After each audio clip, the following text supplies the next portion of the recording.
गुरुवारी विधान भवन परिसरात भाजप आमदार गोपीचंद पडळकर आणि राष्ट्रवादी काँग्रेस शरदचंद्र पवार पक्षाचे आमदार जितेंद्र आव्हाड यांच्या कार्यकर्त्यांमध्ये झालेल्या वादाने गंभीर स्वरूप धारण केले। या वादात पडळकरांच्या कार्यकर्त्यांनी आव्हाडांच्या कार्यकर्त्यांना मारहाण केल्याचा प्रकार समोर आला।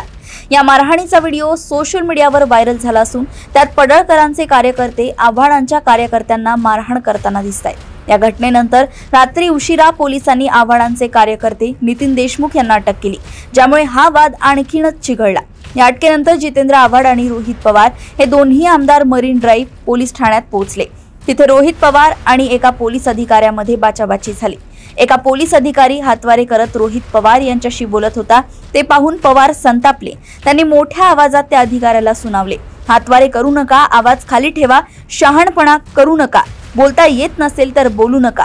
यावेळी रोहित पवारांचे कार्यकर्तेही आक्रमक झाले आणि त्यांनी साहेबांना हात लावायचा नाही असा इशारा पोलिसांना दिला। या घटनेदरम्यान जितेंद्र आव्हाडही तिथे उपस्थित होते। आव्हाड आणि काही कार्यकर्त्यांनी मध्यस्थी केल्यानंतर पोलीस ठाण्यातील तणाव काहीसा निवळला। मात्र या संपूर्ण घटनेचा व्हिडिओ सोशल मीडियावर व्हायरल झालाय, ज्यामध्ये रोहित पवार एका पोलीस अधिकाऱ्यावर संताप व्यक्त करताना दिसतायत।